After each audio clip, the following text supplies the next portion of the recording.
আসসালামু আলাইকুম। আজকে আপনাদের সাথে শেয়ার করব খুবই মজাদার এবং খুবই সুস্বাদু প্যানকেক রেসিপি। ঘরে থাকা উপকরণ দিয়ে খুব সহজভাবে তৈরি করা যায় এই প্যানকেক রেসিপি।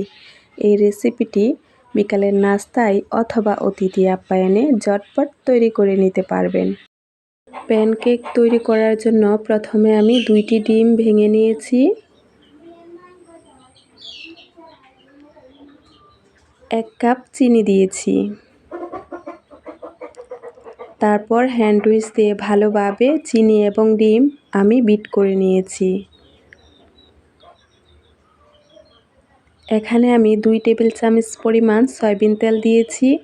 আবারও চিনি, তেল এবং ডিম ভালোভাবে বিট করে নিয়েছি। স্বাদমতো লবণ দিয়েছি।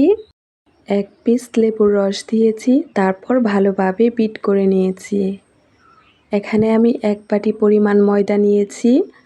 তারপর 1 বাটি থেকে আমি হাফ বাটি পরিমাণ ময়দা এখানে অ্যাড করে দিয়েছি। তারপর হ্যান্ড উইচ দিয়ে ভালোভাবে মিশিয়ে নিয়েছি। ভালোভাবে মিশিয়ে নেওয়ার পর এখানে আমি 1 কাপ পরিমাণ কুসুম গরম দুধ নিয়েছি। অল্প অল্প দুধ দিয়ে হ্যান্ড উইচ দিয়ে ভালোভাবে মিশিয়ে নিব এবং একটি পারফেক্ট ব্যাটার তৈরি করে নিব। এই ব্যাটারটি তৈরি করতে আমার পুরো 1 কাপ দুধ লাগেনি। 2 টেবিল চামচ পরিমাণ দুধ আমার রয়ে গেছে।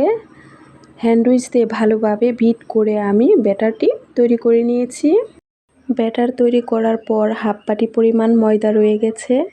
চুলায় একটি প্যান বসিয়ে আমি একটি পাতলা সুতি কাপড় দিয়ে প্যানের মধ্যে তেল লাগিয়ে নিয়েছি।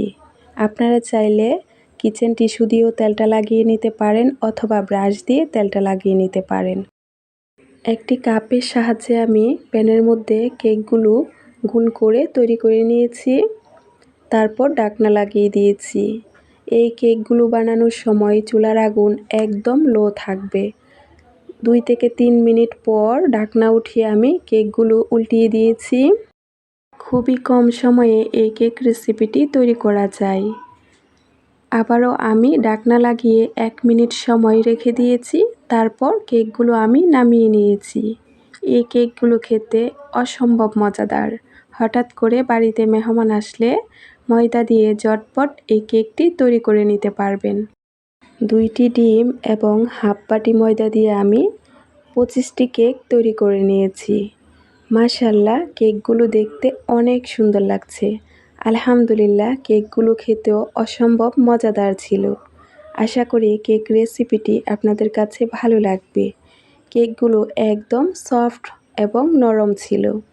আমাদের কেক রেসিপিটি ভালো লাগলে প্লিজ ভিডিওতে একটি লাইক দিয়ে কমেন্টস করে আপনাদের মতামত জানাবেন এবং ভিডিওটি আপনাদের ফ্রেন্ডস ফলোয়ারের মাঝে শেয়ার করবেন এবং আমাদের চ্যানেলটি সাবস্ক্রাইব করবেন। সবাই ভালো থাকবেন, সুস্থ থাকবেন। আল্লাহ হাফেজ। আসসালামু আলাইকুম।